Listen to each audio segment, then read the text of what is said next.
Have you ever wondered how banking works without interest? Welcome to the world of Islamic banking, a financial system built on faith, ethics, and fairness. The story begins over 400 years ago in the early days of Islam. Trade was central to life. Merchants, caravans, and markets connected cities across Arabia and beyond. In this environment, Islamic principles guided every transaction: honesty, transparency, and justice. Charging interest, known as riba, was forbidden. Instead, wealth was to be earned through real trade, investment, and shared risk. Fast forward to the 1960s. Muslim economists and scholars began asking, how can we build a modern financial system that follows Islamic values? The first experiments began in Egypt, where savings banks operated without interest. In 1975, the Islamic Development Bank was founded, marking the official birth of modern Islamic banking. Soon after, countries like Malaysia, Pakistan, and Saudi Arabia followed. By the 1990s and 2000s, Islamic banking had spread worldwide. Today, it operates in over 75 countries, from the Middle East and Southeast Asia to Europe and Africa. Even global giants like HSBC and Standard Chartered now offer Islamic financial services. Together, these institutions manage more than $2 trillion in assets.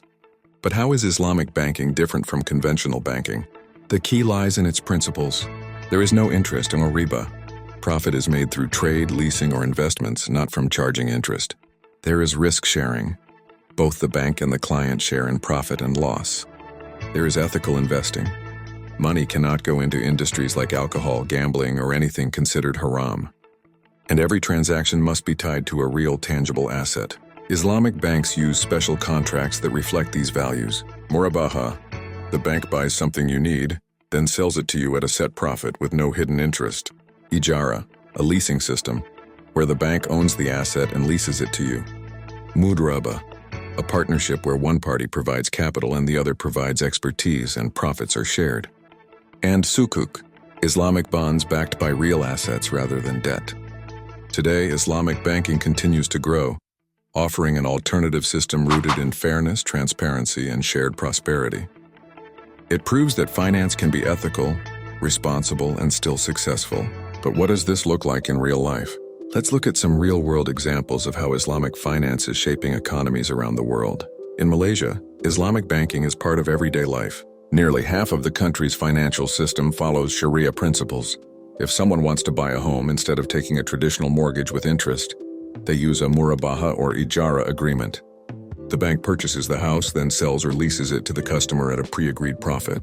Everyone knows exactly how much they'll pay. No hidden interest, no speculation. In Saudi Arabia and the United Arab Emirates, Islamic banks like Al Rajhi and Dubai Islamic Bank are global pioneers. They offer credit cards, business loans, and investment accounts, all structured without interest. When a business needs funding, the bank becomes a partner through a mudaraba or musharaka contract. That means they share the profit and the risk instead of charging fixed interest. Even in non-Muslim countries, Islamic finance is growing fast. In the United Kingdom, for example, there are fully Sharia-compliant banks like Al Rayyan Bank and Gatehouse Bank. These banks attract both Muslim and non-Muslim customers who appreciate ethical investing and transparency. Then there's the world of sukuk, often called Islamic bonds. Unlike conventional bonds that pay interest, sukuk represent ownership in a real asset, like a highway, a power plant, or an airport. Countries such as Malaysia, Indonesia, and even the UK have issued sukuk to fund national projects while staying true to Islamic principles. And it's not just about banks. Islamic microfinance programs are helping small entrepreneurs in countries like Pakistan, Sudan, and Indonesia. They provide funding to farmers, shop owners, and artisans without trapping them in interest-based debt. It's finance that empowers people, not burdens them. Together, these examples show that Islamic banking is not a niche system. It's a global movement proving that money and morality can coexist. It's changing how people think about finance, one ethical investment at a time. Islamic banking, where values aren't just preached, they're practiced.